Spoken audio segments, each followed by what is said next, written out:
Good morning, everyone. You guys awake? Kind of, sort of. I think the younger kids are a little more awake than you guys are, but that's all right. No?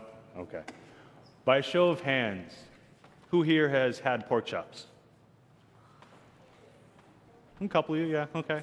What about pepperoni? Have you guys had pepperoni? A few more hands. Some of you are still asleep. What about bacon? Have you guys had bacon?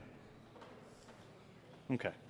All right, hands down. So, believe it or not, if it weren't for Christ, more than likely you would not be having any of that in your life today.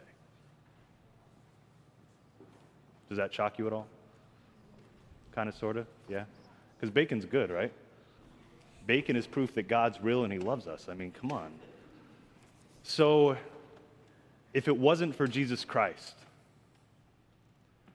when he gave the teaching today in the gospel, he was talking about how it's not what comes from without that defiles us. So you go back 2,000 years, and the common conception throughout the land was that if you ate anything, any pork-related items, you were unclean, you were defiled, had to go through a ritual purity and go to do all these things as kind of like almost a punishment for doing that. Lots of reasons for that. One of them is because pigs back then, like the actual meat you got from them, usually were filled with parasites and all this other stuff. And so it was part religious ritual, but also part like health code violation type of thing. But with Christ today, what he talks about in the gospel, he says that that's not what defiles us. So don't worry about the ritual purity of the act. You can eat the meat if you make it clean, because not all meat is actually clean. It can be kind of nasty sometimes, right? So be careful.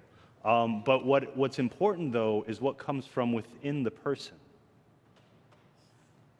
What's important is not the food that we eat. What's important is who we are at our core, how we behave, what we think, what we say, what we do. Those are the things that are important. That's what defines who we are. That's what challenges our worldview, what constantly God is inviting us and engaging with us to be better and change. It's when we let our anger get the best of us. It's when we're judgmental. It's when we fight with our siblings or disrespect or ignore our parents when they tell us to clean our room or do the dishes or the chores. This is what makes us unclean. This is what defiles, as Christ says. These are the things that are important to pay attention to.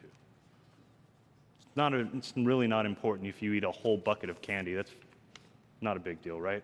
What's a big deal is who we are at our core. My brothers and sisters, it's important then that we guard our thoughts, because these thoughts become words.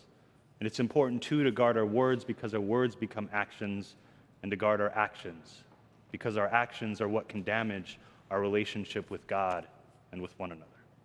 God bless you.